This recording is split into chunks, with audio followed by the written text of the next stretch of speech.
시간당 180mm. 이 숫자가 무엇을 의미하는지 아시나요?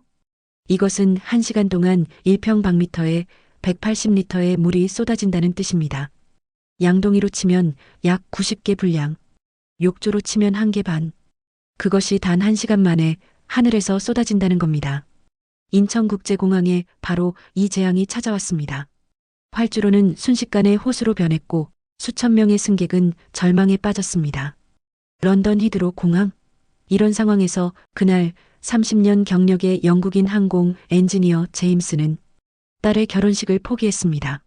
일본인 사업가 다나카는 100억 엔짜리 계약을 날릴 위기에 처했습니다.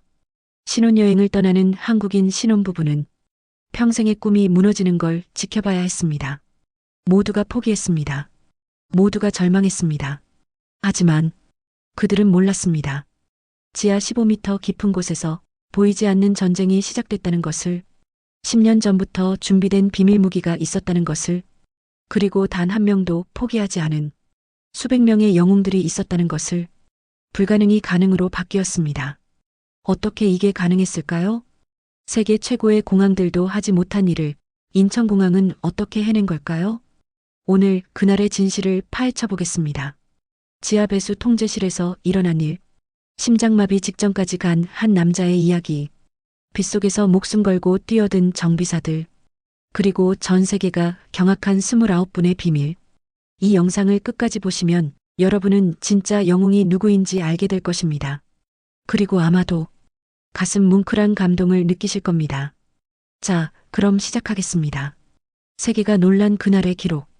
지금 바로 공개합니다. 기상청 긴급 보고입니다.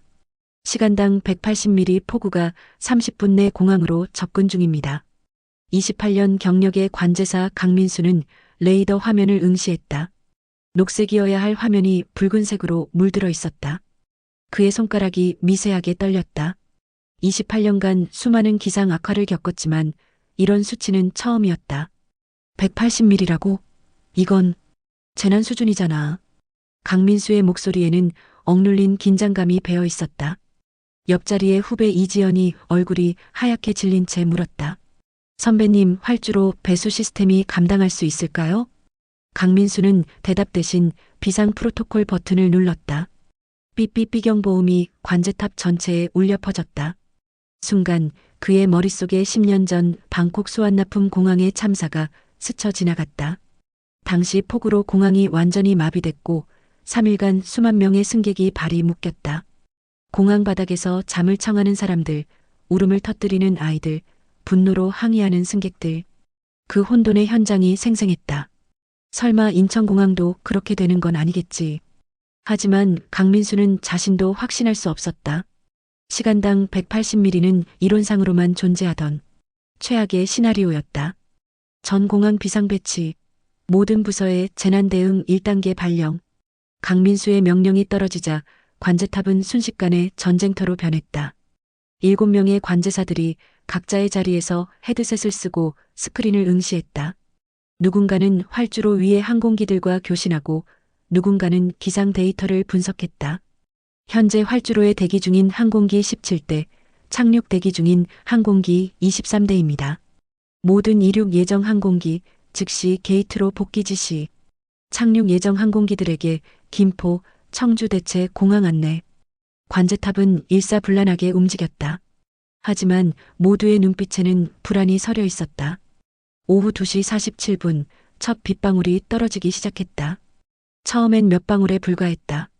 관제탑 창문에 톡, 톡 가볍게 부딪히는 소리. 하지만 그것은 시작에 불과했다. 2시 49분 빗줄기가 굵어졌다. 2시 50분 하늘이 찢어지듯 폭우가 쏟아지기 시작했다. 2시 52분 세상이 물로 뒤덮였다. 이건 미쳤어. 이지연이 중얼거렸다. 관제탑 창밖은 거대한 폭포수가 된 것 같았다. 앞이 보이지 않았다. 불과 10m 앞의 활주로도 희미하게 보일 뿐이었다. 강민수는 활주로 CCTV 화면을 전환했다. 그리고 그가 가장 두려워하던 광경이 펼쳐졌다. 활주로가 물에 잠기기 시작한 것이다. 먼저 가장자리부터 물이 고였다. 그리고 순식간에 중앙으로 퍼져나갔다. 5분도 채 되지 않아 활주로는 거대한 호수로 변했다.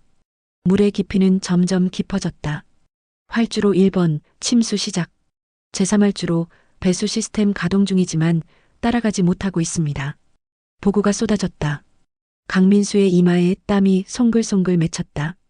그 순간 제1여객 터미널 3층 출국장. 영국인 관광객 제임스 핸더슨 58세은 창밖을 보다가 얼어붙었다. 그의 눈앞에 펼쳐진 광경은 믿을 수 없는 것이었다.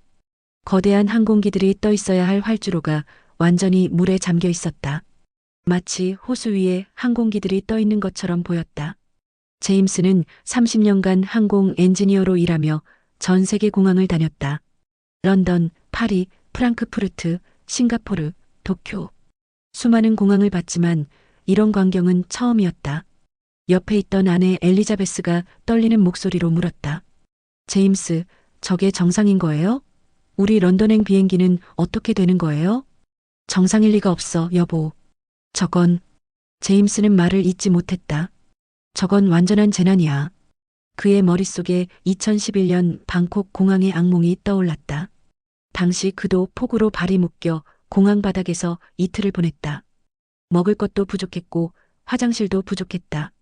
수천 명의 사람들이 좁은 공간에 갇혀 짜증과 분노를 쏟아냈다. 설마 여기서도 그런 일이.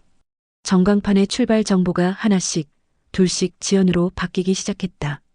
그리고 곧 모든 항공편이 빨간색으로 물들었다.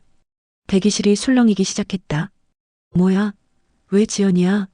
내 비행기는? K223편은 왜 안 떠? 이런 젠장, 오늘 꼭 가야 하는데.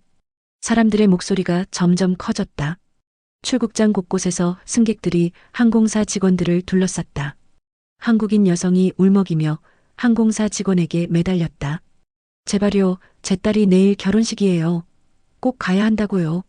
일본인 사업가 다나카 히로시는 짜증스럽게 넥타이를 풀며 항공사 직원을 쏘아봤다. 중요한 계약건이 있어서 오늘 꼭 도쿄에 가야 합니다. 당신들 책임질 거예요? 독일인 관광객은 큰 소리로 불평했다. 프랑크푸르트 공항이라면 이런 일은 없어. 한국 공항은 뭐 하는 거야? 출국장은 순식간에 아수라장이 됐다. 3,000명이 넘는 승객들이 각자의 이유로 조급해했다.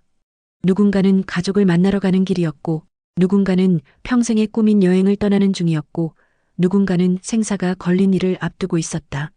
그때 관제탑에서 방송이 흘러나왔다. 승객 여러분께 안내 말씀드립니다. 현재 기상 악화로 모든 항공편 운항이 일시 중단되었습니다. 안전을 위해 잠시만 기다려 주시기 바랍니다. 상황이 호전되는 대로 즉시 안내해 드리겠습니다. 차분하고 침착한 목소리였지만 승객들의 불안을 잠재우기엔 역부족이었다. 제임스는 깊은 한숨을 쉬며 의자에 주저앉았다. 그는 휴대폰을 꺼내 딸에게 문자를 보냈다. 그리고 창밖을 바라봤다. 폭우는 멈출 기미가 보이지 않았다. 하늘은 먹구름으로 뒤덮여 있었고 번개가 사방에서 번쩍였다. 적어도 6시간은 걸리겠지. 방콕 공항 때도 그랬어. 아니, 어쩌면 오늘 밤 내내. 절망이 그의 마음을 짓눌렀다. 하지만 제임스는 몰랐다. 이 공항이 방콕이나 델리, 런던과는 완전히 다르다는 것을. 이곳엔 보이지 않는 곳에서 기적을 만들어낼 준비가 된 사람들이 있다는 것을. 그리고 그 기적은 단 29분 후에 시작될 것이라는 것을. 오후 3시 5분, 폭우는 모든 것을 집어삼키고 있었다. 관제탑의 강민수는 모니터 화면을 번갈아 보며 이를 악물었다. 활주로 수위가 계속 상승하고 있었다. 그럼 최소 3시간은? 이지연의 말이 채 끝나기도 전에 강민수는 고개를 저었다. 아니야. 우리 배수팀을 믿어. 그들은 기적을 만들어낼 거야. 하지만 그의 목소리에는 확신이 없었다. 손은 계속 떨렸고 이마의 땀은 멈추지 않았다. 제임스는 창밖의 활주로를 멍하니 바라보고 있었다. 거대한 보잉 777이 물에 잠긴 활주로 옆에 서 있었다. 마치 난파된 배처럼 보였다. 제임스, 물 좀 마셔요. 아내 엘리자베스가 생수병을 건넸지만 제임스는 받지 않았다. 그의 눈에는 깊은 좌절이 서려 있었다. 엘리자베스, 미안해. 사라의 결혼식에 못 갈 것 같아. 아직 모르잖아요. 공항에서 뭔가 하고 있을 거예요. 무슨 수로? 제임스는 쓴웃음을 지었다. 저 물의 양을 봐. 저걸 빼내려면 최소 5시간은 걸려. 나는 항공 엔지니어야. 30년간 이 일을 해왔어. 저건 불가능해. 그의 목소리는 점점 커졌다.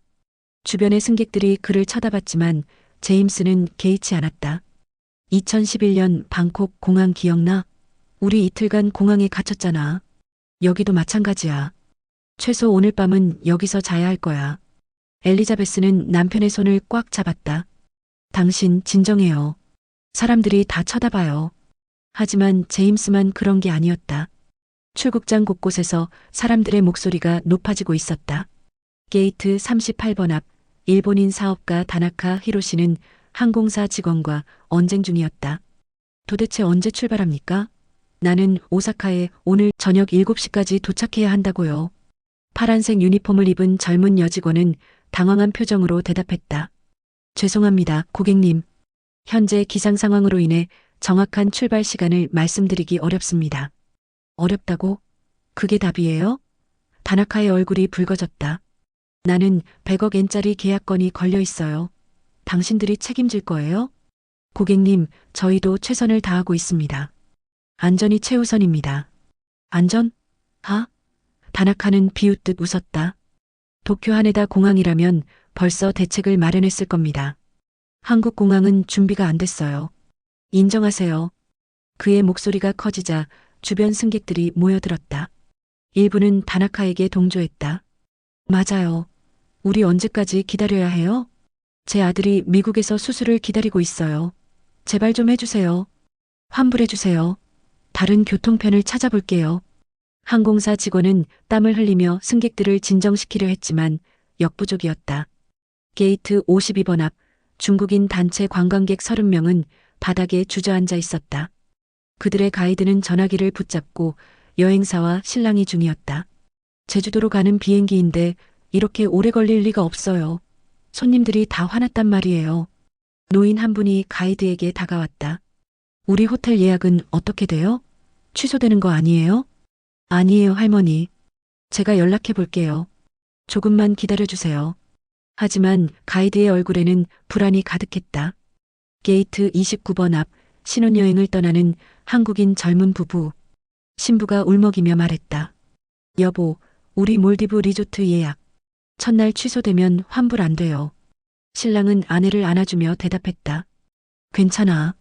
연락해 볼게. 사정 설명하면 이해해 줄 거야. 하지만 그의 목소리도 떨리고 있었다. 이번 신혼여행을 위해 1년간 저축했다. 만약 첫날이 날아가면. 독일인 배낭여행객 한스 밀러는 바닥에 앉아 노트북을 열었다. 이건 기록해야 해. 그는 SNS에 사진을 올리기 시작했다. 물에 잠긴 활주로 혼란에 빠진 승객들, 당황한 직원들. 몇 분 만에 댓글이 달리기 시작했다. 한스는 씁쓸한 표정으로 댓글을 읽었다. 적어도 오늘 밤은 여기서 자겠지. 오후 3시 15분 상황은 더욱 악화됐다. 전광판의 모든 출발편이 지연해서 미정으로 바뀌었다. 빨간색 글씨가 더욱 선명해졌다.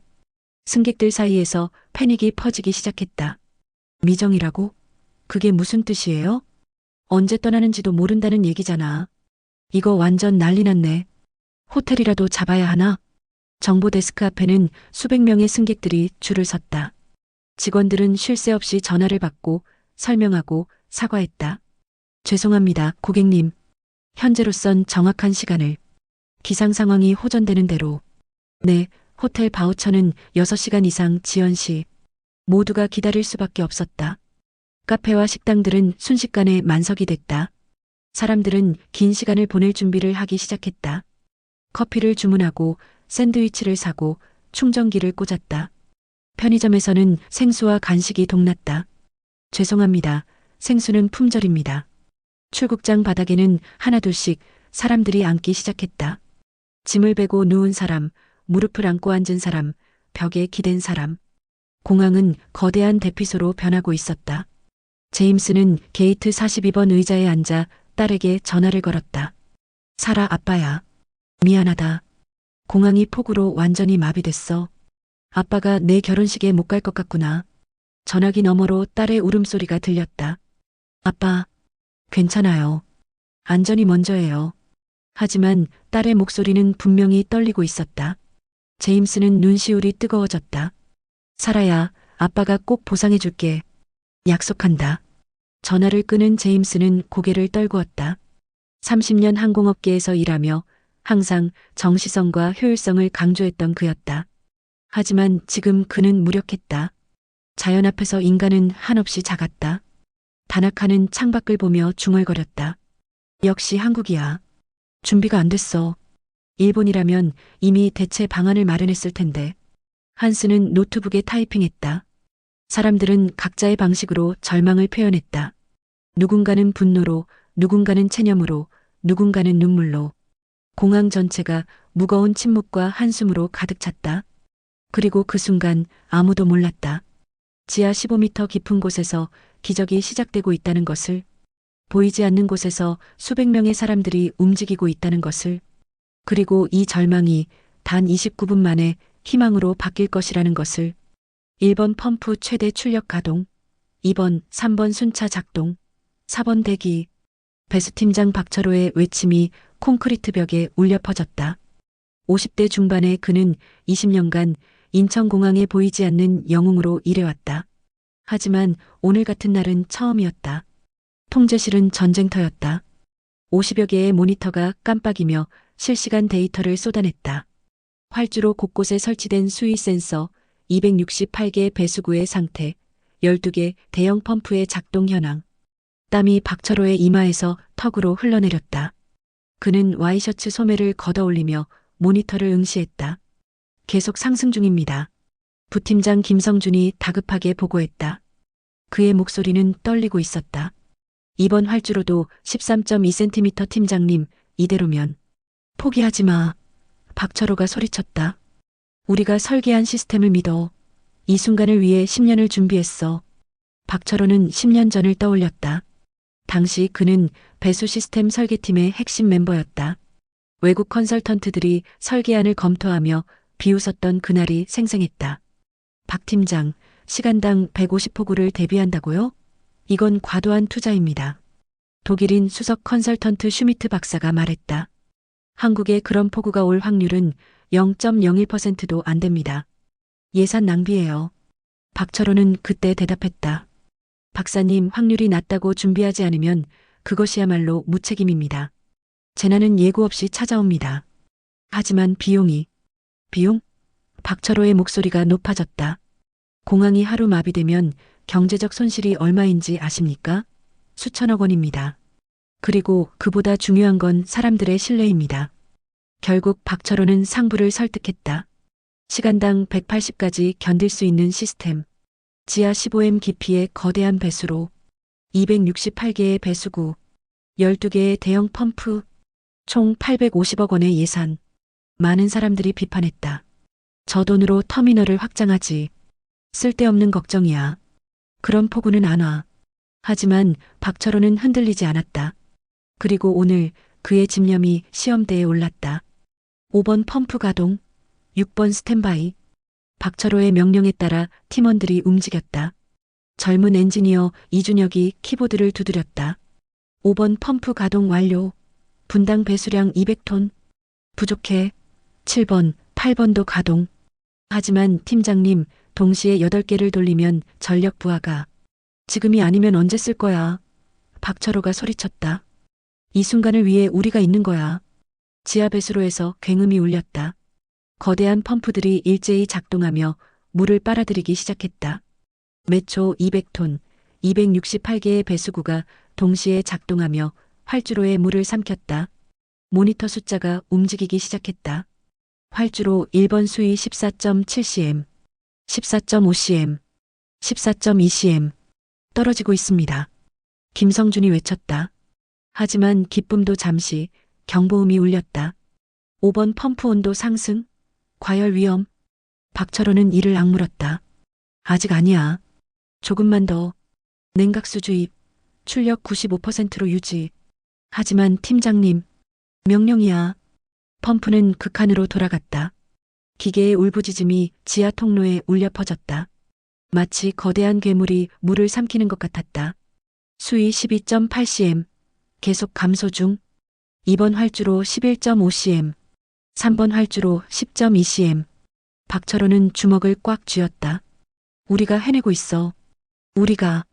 하지만 그 순간 그의 가슴에 날카로운 통증이 왔다. 극한의 스트레스와 긴장이 심장을 조이는 것 같았다. 박철호는 가슴을 쓸어내리며 비틀거렸다. 팀장님, 괜찮으세요? 김성준이 달려와 그를 부축했다. 괜찮아. 박철호는 거친 숨을 몰아쉬었다. 계속해. 멈추지 마. 팀장님, 의무실에 가셔야 합니다. 안 돼. 박철호가 소리쳤다. 지금 내가 자리를 비우면 안 돼. 아직 끝나지 않았어. 그는 벽에 기댄 채 깊은 숨을 쉬었다. 20년간 이 순간을 준비했다. 수없이 시뮬레이션했고, 매달 점검했고, 끊임없이 개선했다. 그리고 오늘 그의 인생이 시험받고 있었다. 10년 전 설계회의에서 받았던 비난들이 머릿속을 스쳐갔다. 예산 낭비, 과도한 투자, 쓸데없는 걱정. 하지만 오늘 그 쓸데없는 걱정이 수천 명의 생명과 일정을 구하고 있었다.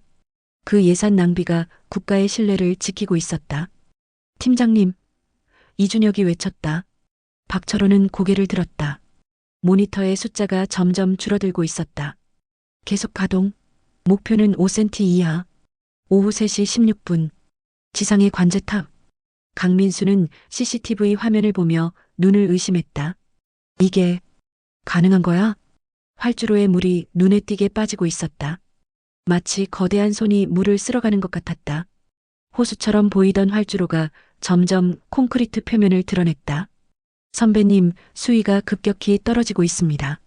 이지연이 믿을 수 없다는 표정으로 보고했다. 배수 시스템이 작동하고 있어요.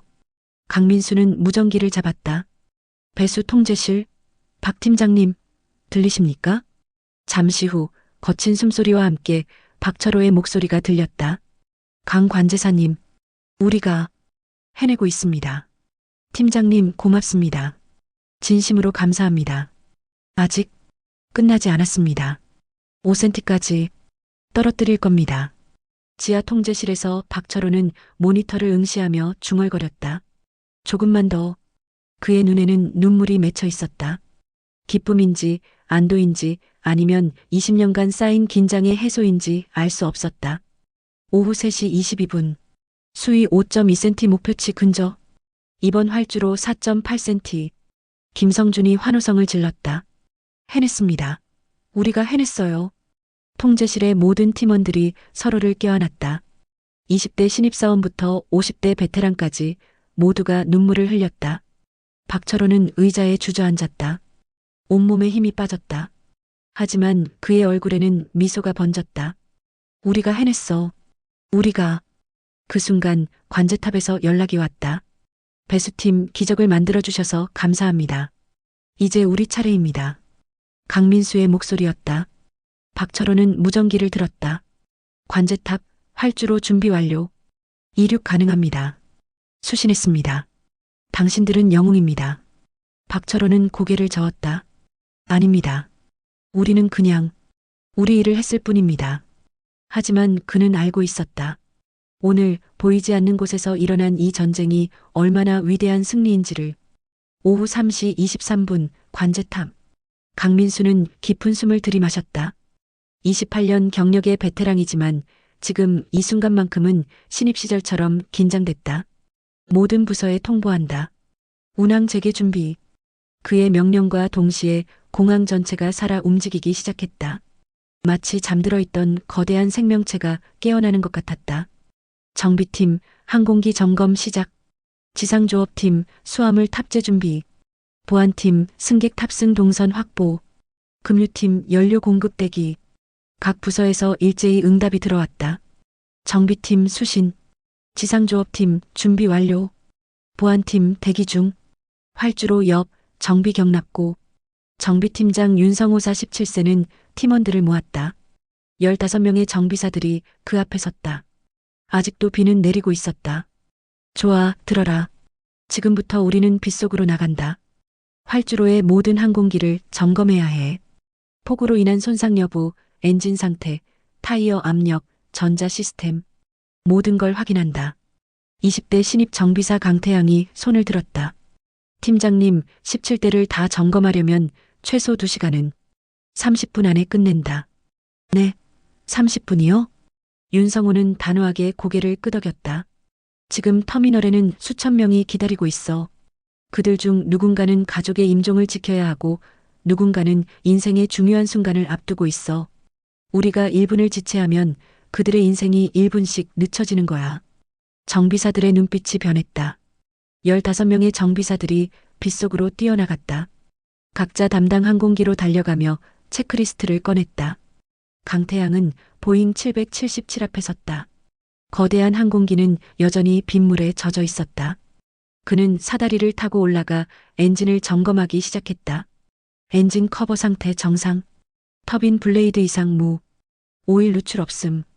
빗물이 얼굴을 때렸지만 그는 개의치 않았다. 손가락이 차가워져도 옷이 흠뻑 젖어도 그는 멈추지 않았다. 2번 엔진 정상, 3번 엔진 점검 중. 옆 항공기에서는 선배 정비사 박민재가 랜딩 기어를 점검하고 있었다. 타이어 압력 정상, 유압 시스템 정상. 하나씩, 둘씩 항공기들이 점검을 통과했다. 동시에 지상조업팀은 움직였다. 지상조업팀장 최동욱 38세은 무전기를 들고 외쳤다. 1팀 KE902편 수화물 탑재 시작. 2팀 오지123편 케이터링 준비. 3팀 7제201편 금유대기. 10명의 지상조업 직원들이 각자의 위치로 흩어졌다. 수화물 운반차가 움직이고 금유차가 대기하고 케이터링 트럭이 항공기 옆으로 붙었다. 최동욱은 10년 전 선배에게서 들었던 말을 떠올렸다. 동욱아, 우리는 무대 뒤에서 일하는 스태프야. 관객들은 우리를 보지 못하지. 하지만 우리가 없으면 쇼는 시작되지 않아. 자부심을 가져라. 맞아. 우리가 없으면 아무것도 시작되지 않아. 제1여객터미널 3층 출국장. 자원봉사자들이 움직이기 시작했다. 평소에는 길 안내나 간단한 통역을 하던 그들이었지만 오늘은 달랐다. 대학생 자원봉사자 김서연 23세은 당황한 외국인 승객들에게 다가갔다. 그녀는 영어 교육과 3학년이었고 방학마다 공항에서 봉사활동을 했다. 게이트 42번 앞 제임스 부부에게 다가가며 밝게 웃었다. 제임스는 고개를 들었다. 그의 얼굴은 여전히 절망으로 가득했다. 제임스는 믿을 수 없다는 표정으로 고개를 저었다. 김서연은 자신감 있게 대답했다. 180? 제임스는 눈을 크게 떴다. 제임스는 창밖을 바라봤다. 정말로 활주로에 물이 빠지고 있었다. 그는 30년간 항공 엔지니어로 일하며 전 세계 공항을 봤지만 이런 속도는 처음이었다. 김서연은 다른 외국인 승객들에게도 다가갔다. 독일인 한스에게, 일본인 다나카에게, 중국인 관광객들에게. 그녀는 각자의 언어로 안내했다. 안심하세요. 곧 이륙할 수 있습니다. 다른 자원봉사자들도 움직였다. 60대 은퇴교사 출신 이경숙은 어린이들에게 간식을 나눠주며 달래고 30대 간호사 출신 박지혜는 불안해하는 임산부를 돌봤다. 괜찮으세요? 어지러우시면 말씀하세요. 고맙습니다. 제가 너무 긴장을 해서. 당연히 긴장되시죠. 하지만 곧 출발할 수 있을 거예요. 조금만 기다려주세요. 관제탑의 강민수는 각 부서로부터 보고를 받았다. 정비팀 17대 항공기 점검 완료. 모두 이륙 가능. 지상조업팀 수화물 탑재 완료. 금유 완료. 보안팀 탑승 게이트 준비 완료. 강민수는 믿을 수 없었다.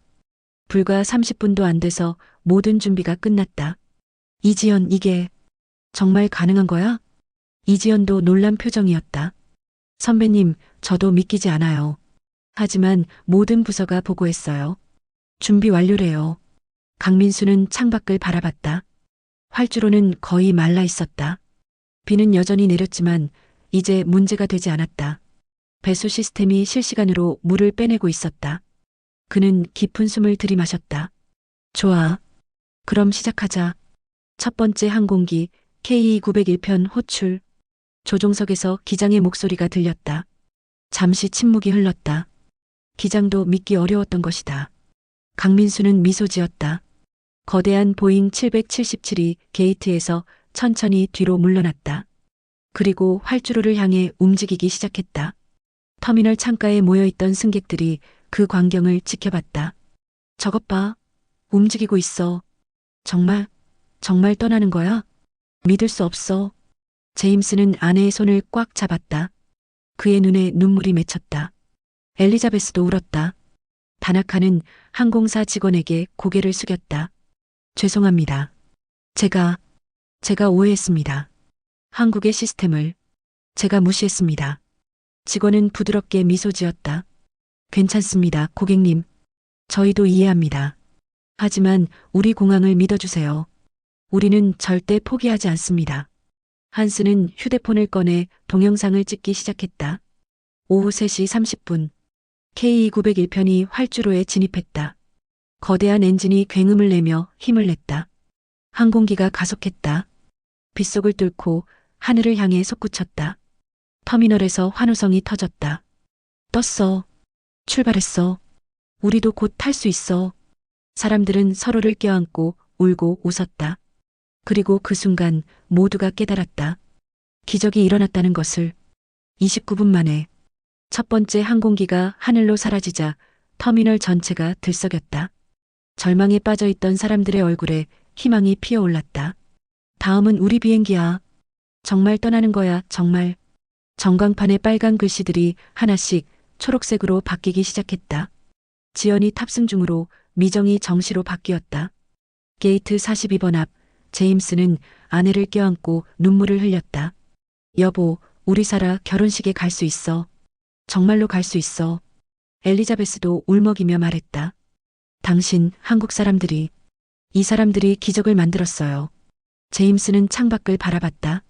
두 번째, 세 번째 항공기가 연이어 이륙하고 있었다. 그는 30년간 항공 엔지니어로 일하며 전 세계의 공항들을 봤다. 런던 히드로, 프랑크푸르트, 싱가포르 창이, 도쿄 하네다. 모두 훌륭한 공항들이었다. 하지만 오늘 인천공항은 그 모든 공항을 뛰어넘었다. 이건 단순히 기술의 문제가 아니야. 제임스는 중얼거렸다. 이건 정신이야. 포기하지 않는 정신. 사람들을 향한 책임감. 그는 말을 멈췄다. 밖에서 빗속을 뚫고 일하는 정비사들이 보였다. 수화물을 나르는 지상조업 직원들, 안내하는 자원봉사자들, 관제탑에서 쉬지 않고 일하는 관제사들. 사랑이야. 사람들을 향한 사랑. 게이트 38번 앞 일본인 다나카는 항공사 직원 앞에 섰다. 저기, 아까는 제가 너무 심하게 말했습니다. 정말 죄송합니다. 파란 유니폼의 젊은 여직원은 깜짝 놀라며 고개를 저었다. 아닙니다, 고객님. 당연히 화나실 만했습니다. 아니에요. 다나카는 진심으로 고개를 숙였다. 저는 일본 공항이 최고라고 생각했습니다. 하지만 오늘 제가 틀렸다는 걸 깨달았습니다. 직원의 눈에 눈물이 맺혔다. 감사합니다. 저희는 그냥 최선을 다했을 뿐입니다. 아니에요. 당신들은 불가능을 가능으로 만들었어요. 29분이에요. 이건 기적입니다. 다나카는 휴대폰을 꺼내 일본 회사 동료들에게 메시지를 보냈다. 우리 하네다 공항도 이렇게 되어야 합니다. 기술만이 아닙니다. 정신을 배워야 합니다. 인천공항의 정신을. 게이트 52번 중국인 단체 관광객들 사이에서 박수가 터져나왔다. 대단해. 정말 대단해. 한국 기술 최고야. 가이드는 눈물을 닦으며 관광객들에게 말했다. 여러분, 오늘 우리는 정말 특별한 걸 목격했습니다. 이게 바로 한국입니다. 절대 포기하지 않는 나라. 노인 한 분이 말했다. 우리 중국도 배워야 해. 저 정신을 배워야 한다고. 게이트 29번 신혼여행 가는 한국인 부부. 신부가 신랑을 껴안으며 울었다. 여보, 우리 몰디브 갈 수 있어. 우리 신혼여행. 망치지 않아도 돼. 신랑도 목이 메었다.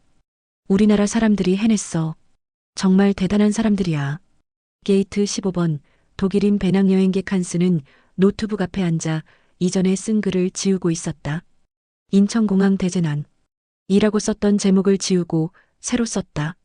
인천공항의 29분 기적내가 목격한 불가능의 시련. 그는 타이핑을 시작했다. 나는 오늘 기적을 목격했다.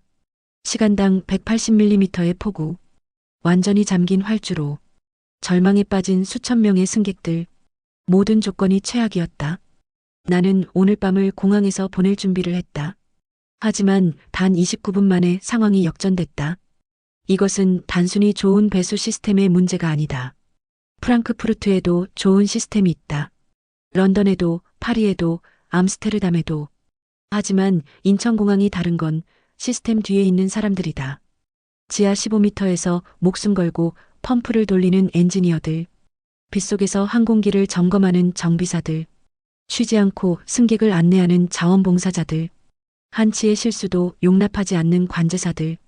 그들은 단순히 일을 하는 게 아니었다. 그들은 싸우고 있었다. 시간과 자연과 불가능과 싸우고 있었다.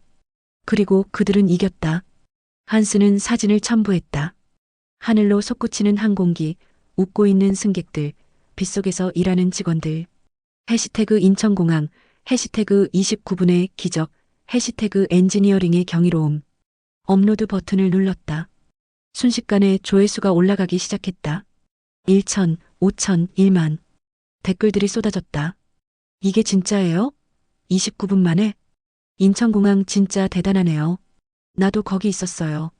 정말 믿을 수 없는 경험이었습니다. 오후 3시 42분. 관제탑의 강민수는 5번째 항공기에게 이륙 허가를 내렸다. 아시아나 123편, 이륙 허가. 활주로 33레프트. 이륙 허가 수신, 33레프트. 아시아나 123. 옆에 있던 이지연이 말했다. 선배님, 운항 중단된 지 정확히 29분 만에 재개했어요. 강민수는 창밖을 바라봤다. 6번째, 7번째 항공기가 줄지어 활주로로 향하고 있었다. 이지연 기억해. 오늘 일어난 일을. 네, 선배님. 이건 단순한 운항 재개가 아니야. 이건 강민수는 말을 고르며 천천히 말했다. 이건 수천 명의 이야기를 지킨 거야. 결혼식에 가는 아버지, 계약을 위해 가는 사업가, 신혼여행을 떠나는 신혼부부, 가족을 만나러 가는 사람들. 그들 모두가 오늘의 주인공이네요. 맞아. 그리고 그들의 이야기를 지킨 사람들도 주인공이지. 박철호 팀장님, 윤성호 팀장님, 최동욱 팀장님, 그리고 강민수는 미소 지었다.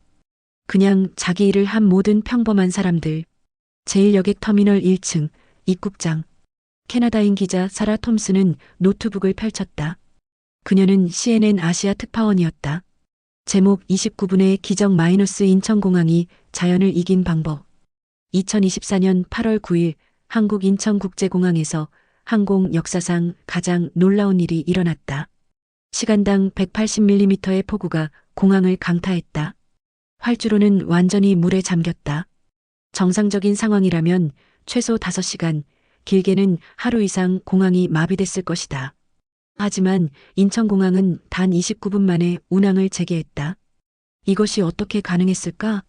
첫째, 10년 전부터 준비된 최첨단 배수 시스템. 시간당 180mm를 견딜 수 있도록 설계됐다. 둘째, 완벽한 매뉴얼과 훈련. 모든 부서가 유기적으로 움직였다. 하지만 가장 중요한 건 셋째다. 포기하지 않는 사람들. 지하배수 통제실의 박철호 팀장은 심장 통증을 느끼면서도 자리를 지켰다. 정비팀은 빗속에서 30분 만에 17대의 항공기를 점검했다. 자원봉사자들은 불안한 승객들을 하나하나 달랬다. 이것이 인천공항의 진짜 힘이다. 기술이 아니라 정신이다. 사라는 기사를 송고했다. 30분 후 CNN 메인 페이지에 기사가 떴다. 조회수는 폭발적으로 올랐다. 1시간 만에 100만 뷰를 돌파했다. 제임스는 런던행 BA107편에 탑승했다.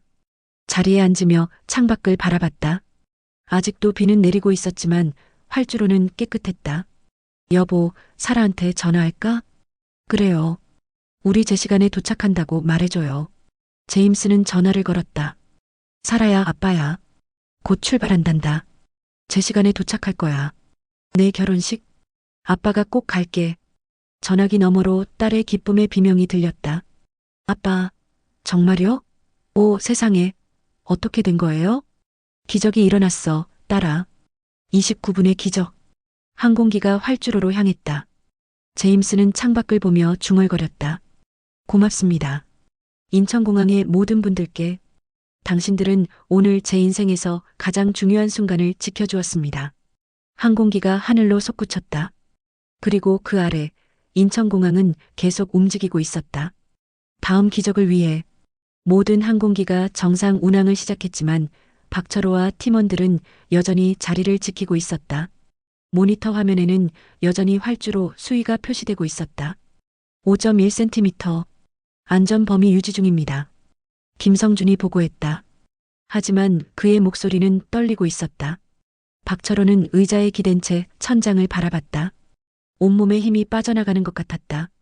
극한의 긴장이 풀리자 몸이 무너져 내렸다. 팀장님, 정말 괜찮으세요? 얼굴이 너무 창백하세요. 괜찮아. 박철호는 가슴을 쓸어내렸다. 그냥 조금 피곤할 뿐이야. 하지만 그는 알고 있었다. 방금 자신이 심장마비 직전까지 갔다는 것을. 가슴을 조이던 그 통증은 결코 가벼운 게 아니었다. 팀장님, 병원에 가셔야 합니다. 아직 안 돼. 비가 완전히 멈출 때까지는 여기 있어야 해.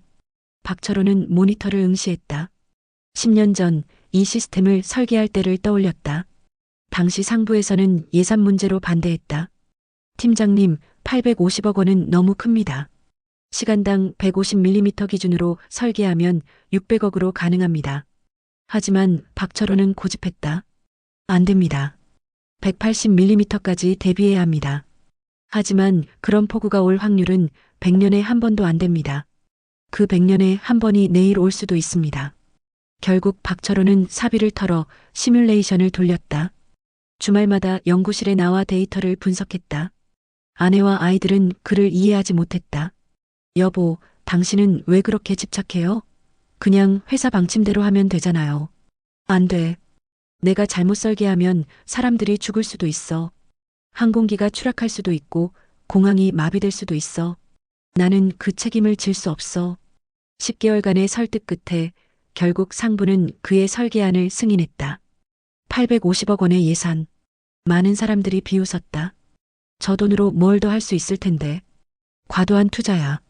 박 팀장 너무 심한 거 아니야? 심지어 동료들도 수군댔다. 박철호 저러다 책임 문제 생기는 거 아니야?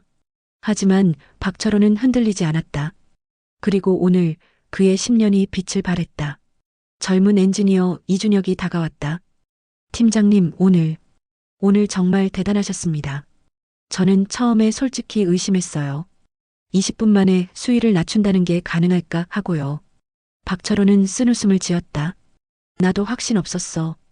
이론상으로는 가능했지만 실전은 달라. 변수가 너무 많거든. 하지만 해내셨잖아요. 우리가 해낸 거야. 너희가 없었으면 불가능했어. 통제실의 15명 팀원들이 박철호를 둘러쌌다. 20대 신입부터 50대 베테랑까지 모두의 눈에 눈물이 맺혀 있었다. 팀장님, 감사합니다.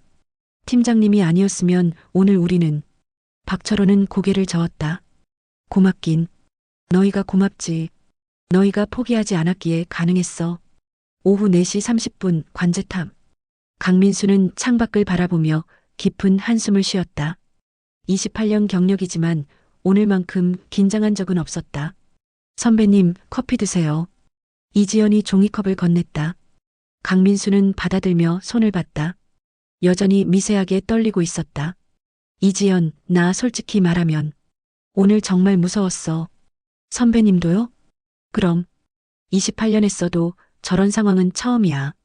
활주로가 완전히 물에 잠기는 거. 교과서에서나 보던 최악의 시나리오였어. 강민수는 10년 전을 떠올렸다. 신입 관제사였을 때 선배에게서 들었던 말. 민수야, 관제사는 신의 일을 하는 거야. 우리의 결정 하나에 수백 명의 목숨이 달려 있어. 그래서 우리는 절대 실수하면 안 돼. 그 말이 항상 부담이었다.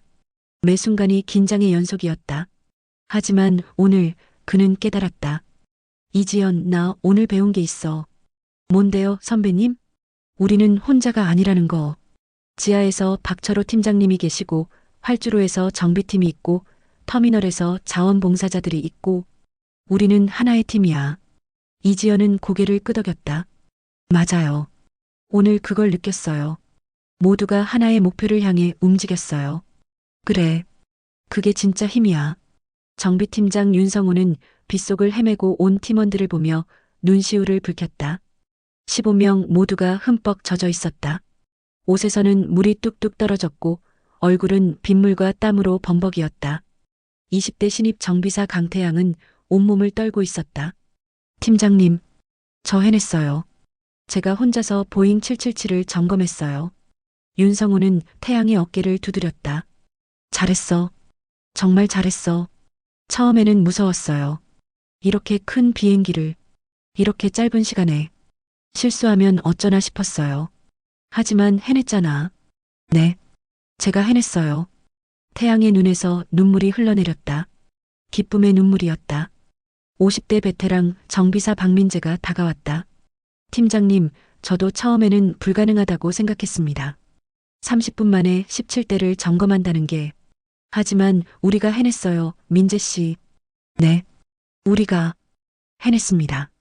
박민재의 목소리가 떨렸다. 그는 25년간 정비사로 일했지만 오늘만큼 자랑스러운 날은 없었다. 윤성호는 팀원들을 둘러보며 말했다. 여러분, 오늘 우리는 불가능을 가능으로 만들었습니다. 세계 어느 공항도 30분 만에 17대를 점검하지 못합니다. 하지만 우리는 해냈어요. 팀원들이 서로를 바라봤다. 20대 청년부터 50대 베테랑까지 모두의 얼굴에 자부심이 가득했다. 우리는 스포트라이트를 받지 못합니다. 신문에도 나오지 않고 뉴스에도 나오지 않아요. 하지만 윤성호는 잠시 말을 멈췄다. 목이 메었다. 하지만 우리가 없으면 비행기는 뜨지 못합니다. 우리가 사람들의 안전을 지킵니다. 그것으로 충분합니다. 15명의 정비사들이 서로를 껴안았다. 울고 웃고 어깨를 두드렸다. 오후 5시 30분 지상조업 사무실. 지상조업 팀장 최동욱은 보고서를 정리하고 있었다. 오늘 처리한 항공편수, 탑재한 수화물 개수, 급유량. 50명의 팀원들이 그의 주변에 모여 있었다. 팀장님, 오늘 정말 힘들었습니다.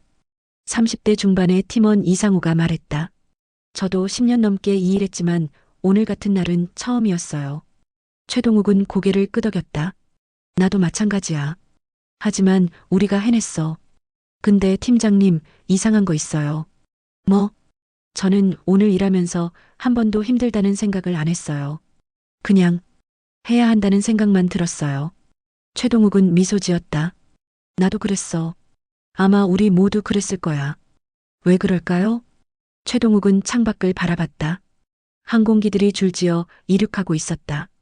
저기 타고 있는 사람들 때문이 아닐까? 결혼식 가는 아버지, 신혼여행 가는 신혼부부, 가족 만나러 가는 사람들. 우리가 그들의 이야기를 지키고 있다는 걸 알았으니까. 팀원들이 고개를 끄덕였다. 그래서 힘들지 않았던 거구나. 응. 우리는 단순히 수화물을 나르는 게 아니야.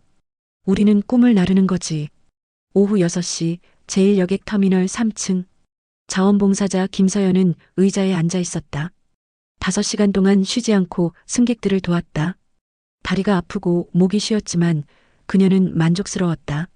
옆에 60대 자원봉사자 이경숙이 앉았다. 서연아, 오늘 정말 수고했어. 아니에요, 선생님. 선생님이 더 수고하셨어요. 우리 둘 다 수고했지, 뭐. 이경숙은 미소 지었다. 서연아, 나 오늘 깨달은 게 있어. 뭔데요? 영웅은 특별한 사람이 아니라는 거. 자기 자리에서 최선을 다하는 평범한 사람들이 모이면 그들이 영웅이 된다는 거. 김서연은 고개를 끄덕였다. 맞는 말씀이에요. 오늘 저도 그걸 느꼈어요. 그들은 창밖을 바라봤다. 해가 지고 있었다. 비는 그쳤고 하늘에 무지개가 떠올랐다. 예쁘다. 그러게. 마치 오늘을 축하하는 것 같네. 그 순간 모두가 알았다. 오늘 일어난 일이 얼마나 특별한지를, 그리고 자신들이 얼마나 대단한 일을 해냈는지를. 그날 밤 8시 독일 프랑크푸르트. 엔지니어 한스 밀러가 올린 영상은 유럽 전역으로 퍼져나갔다. 조회수는 100만을 넘어 200만, 300만으로 치솟았다. 댓글창이 폭발했다. 이건 진짜인가요? 29분 만에? CGI 아니에요? 믿을 수가 없네요. 저도 거기 있었습니다. 진짜입니다. 정말 29분 만에 운항 재개했어요. 프랑크푸르트 공항 운영팀장 슈미트는 영상을 보고 또 봤다. 그리고 부하 직원들을 긴급 소집했다. 이걸 분석해. 어떻게 이게 가능한지 알아내. 팀장님, 이건 불가능합니다.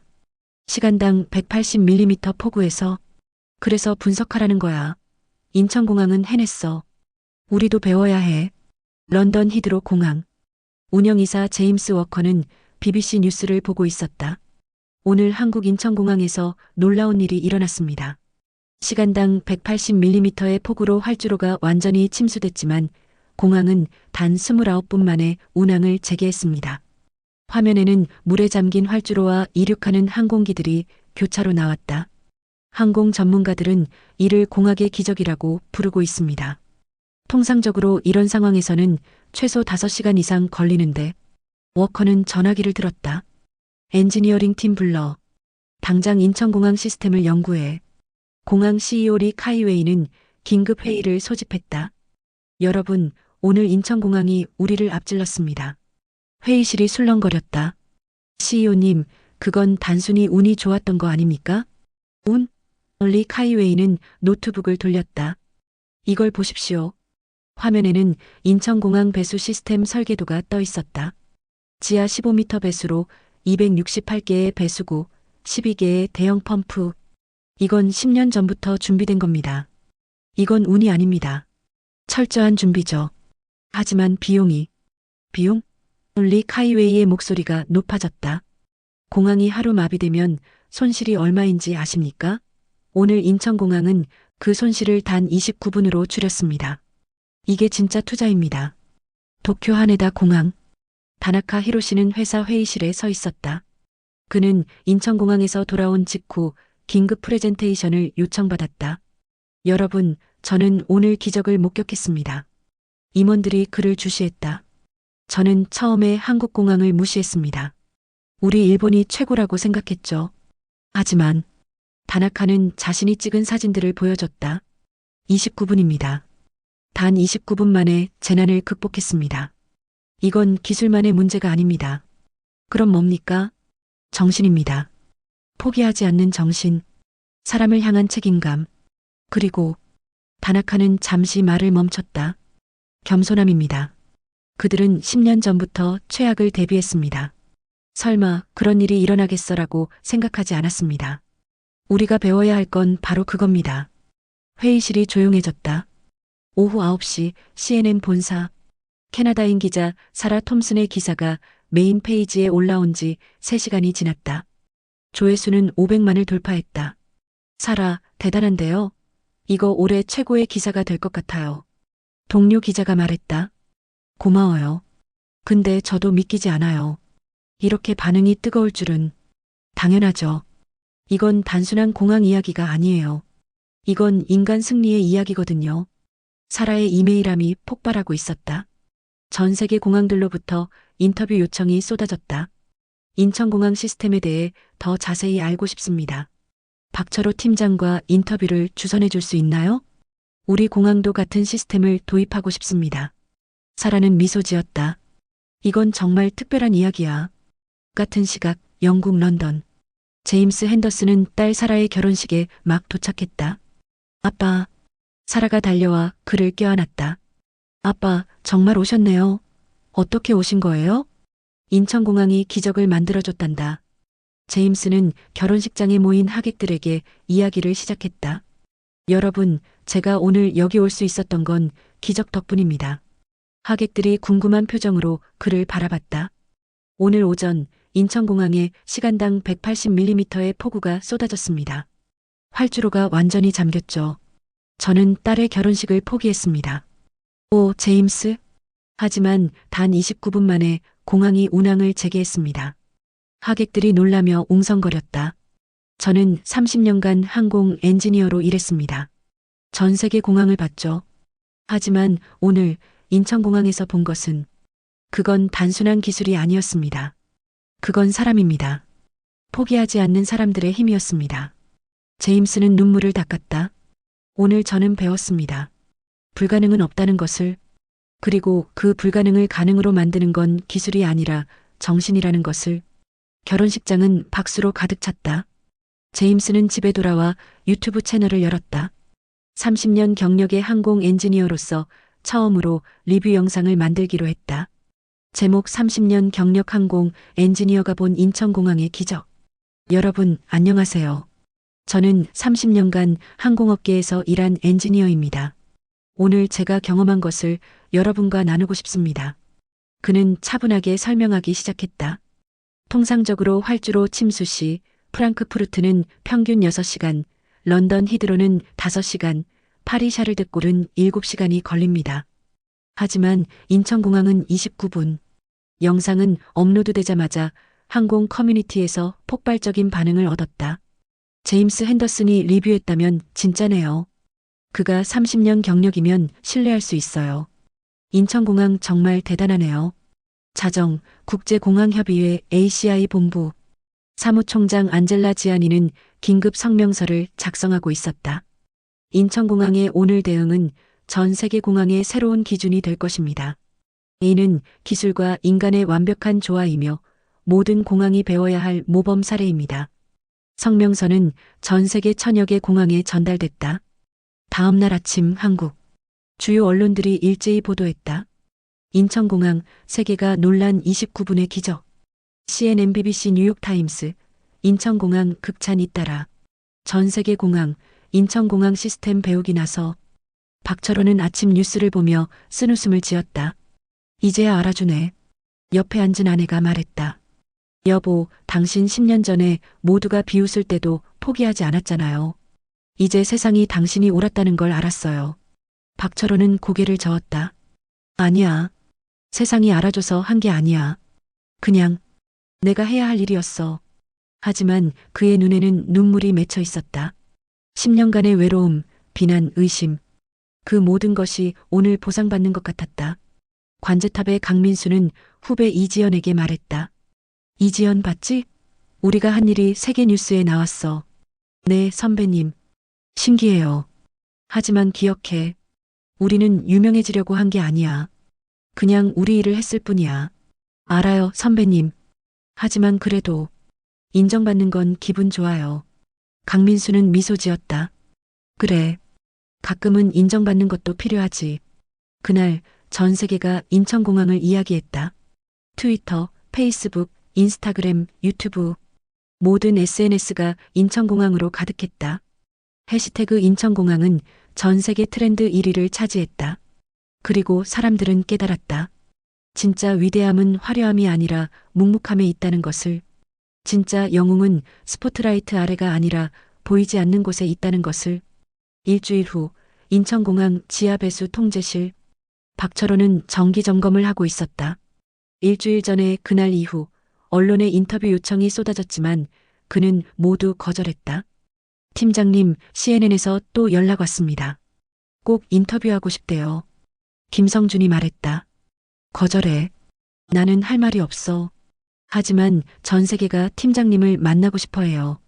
박철호는 고개를 저었다. 내가 한 건 특별한 게 아니야. 그냥 내 일을 했을 뿐이야. 그때 통제실 문이 열렸다. 젊은 동양인 남성이 들어왔다. 그는 정중하게 인사했다. 박철호 팀장님이십니까? 저는 싱가포르 창이 공항에서 온 마이클 탄입니다. 박철호는 놀라며 악수를 청했다. 싱가포르에서요? 여기까지 어떻게? 팀장님께 배우러 왔습니다. 배울 게 없습니다. 저는 그냥 제 일을 했을 뿐입니다. 마이클은 진지한 표정으로 말했다. 아닙니다, 팀장님. 당신은 특별한 일을 하셨습니다. 우리 창이 공항도 비슷한 시스템이 있습니다. 하지만 우리에게 부족한 게 있어요. 뭔가요? 정신입니다. 포기하지 않는 결단력. 10년 앞을 내다보는 해안. 그리고 마이클은 잠시 멈췄다. 사람을 향한 책임감입니다. 팀장님은 심장 통증을 느끼면서도 자리를 지키셨죠. 그게 진짜 프로페셔널입니다.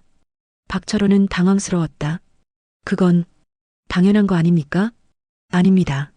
많은 사람들이 위급한 상황에서 자리를 떠납니다. 하지만 팀장님은 끝까지 책임을 지셨어요. 그게 우리가 배워야 할 정신입니다. 마이클은 노트북을 꺼냈다. 팀장님, 부탁이 있습니다. 우리 공항 엔지니어들에게 강연을 해주실 수 있으신가요? 기술이 아니라 정신을 가르쳐 주세요. 박철호는 잠시 고민했다. 그리고 천천히 고개를 끄덕였다. 좋습니다. 하지만 한 가지 조건이 있습니다. 말씀하세요. 제 이름으로 하지 마세요. 인천공항 배수팀으로 해주세요. 저 혼자 한 게 아니니까요. 마이클은 깊이 고개를 숙였다. 그것 또한 배울 점입니다. 겸손함이네요. 같은 시각 관제탑. 강민수는 후배 이지영과 함께 점심을 먹고 있었다. 선배님, 오늘 신문 봤어요? 선배님 이야기 나왔던데요. 응, 봤어. 강민수는 쑥스러워하며 말했다. 이지연, 솔직히 말하면 나는 영웅 같은 거 아니야. 무슨 말씀이세요? 그날 나는 정말 무서웠어. 손이 떨렸고 심장이 미친 듯이 뛰었어. 실수할까봐, 잘못된 결정을 내릴까봐 두려웠어. 이지연은 선배를 바라봤다. 하지만 선배님은 해내셨잖아요. 그건 나 혼자가 아니었으니까. 박철호 팀장님이 계셨고 정비팀이 있었고 모든 부서가 함께 움직였으니까 가능했어. 강민수는 창밖을 바라봤다. 이지연, 오늘 배운 게 있어? 네. 진짜 영웅은 두려움이 없는 사람이 아니야. 두려움을 느끼면서도 앞으로 나아가는 사람이지. 그리고 혼자가 아니라 함께할 때 우리는 더 강해져. 이지연은 고개를 끄덕이며 눈물을 닦았다. 선배님, 저도 그날 배웠어요. 이 일이 단순히 비행기를 띄우는 게 아니라는 걸요. 맞아. 우리는 사람들의 꿈, 희망, 만남, 이별. 그 모든 이야기를 지키는 거지. 자원봉사자 김서연은 후배 봉사자들을 교육하고 있었다. 여러분, 기억하세요. 우리는 단순히 길을 안내하는 게 아니에요. 우리는 사람들의 불안을 달래주는 거예요. 20살 신입 봉사자가 손을 들었다. 선배님, 근데 그날 정말 무섭지 않으셨어요? 김서연은 솔직하게 대답했다. 무서웠어. 나도 처음엔 어떻게 해야 할지 몰랐어. 외국인들은 패닉 상태였고 나도 확신이 없었으니까. 그럼 어떻게 하신 거예요? 일단 웃었어. 그리고 자신감 있게 말했지. 괜찮을 거예요. 우리 공항을 믿으세요. 처음엔 나도 반신반의했지만 말하다 보니 나도 믿게 되더라고. 그게 리더십이야. 불안한 상황에서 누군가는 침착해야 해. 그게 우리 역할이었어. 60대 자원봉사자 이경숙이 덧붙였다. 서연이 말이 맞아. 그날 나도 무서웠어. 하지만 우리가 무너지면 승객들도 무너지잖아. 그래서 버텼지. 신입 봉사자들의 눈빛이 달라졌다. 선배님들 정말 멋있어요. 김서연은 손을 저었다. 멋있는 게 아니야. 그냥 필요한 일을 했을 뿐이야. 오후 5시 정비 경납고 정비팀장 윤성호는 20대 신입 정비사 강태양과 함께 항공기를 점검하고 있었다. 태양아, 그날 이후로 달라진 게 있니? 네, 팀장님. 자신감이 생겼어요. 자신감? 네. 저는 항상 제가 부족하다고 생각했어요. 신입이니까, 경험이 없으니까. 하지만 그날 제가 혼자서 보잉 777을 점검했잖아요. 그게 저한테는 엄청난 거였어요. 윤성호는 미소 지었다. 그래. 넌 잘했어. 팀장님 감사해요. 저를 믿어주셔서. 나는 내 능력을 믿은 게 아니야. 내 가능성을 믿은 거지. 사람은 자신이 생각하는 것보다 훨씬 강해. 강태양의 눈에 눈물이 맺혔다. 팀장님, 저도 팀장님처럼 되고 싶어요. 넌 이미 되고 있어. 그날 너는 진짜 정비사가 됐거든. 그날 저녁 박철호는 집에 돌아와 10년 전 일기를 꺼냈다. 오늘 상부에서 내 설계안을 승인했다. 하지만 많은 사람들이 반대한다. 예산 낭비라고, 과도한 투자라고. 나도 확신이 없다. 정말 그런 폭우가 올까?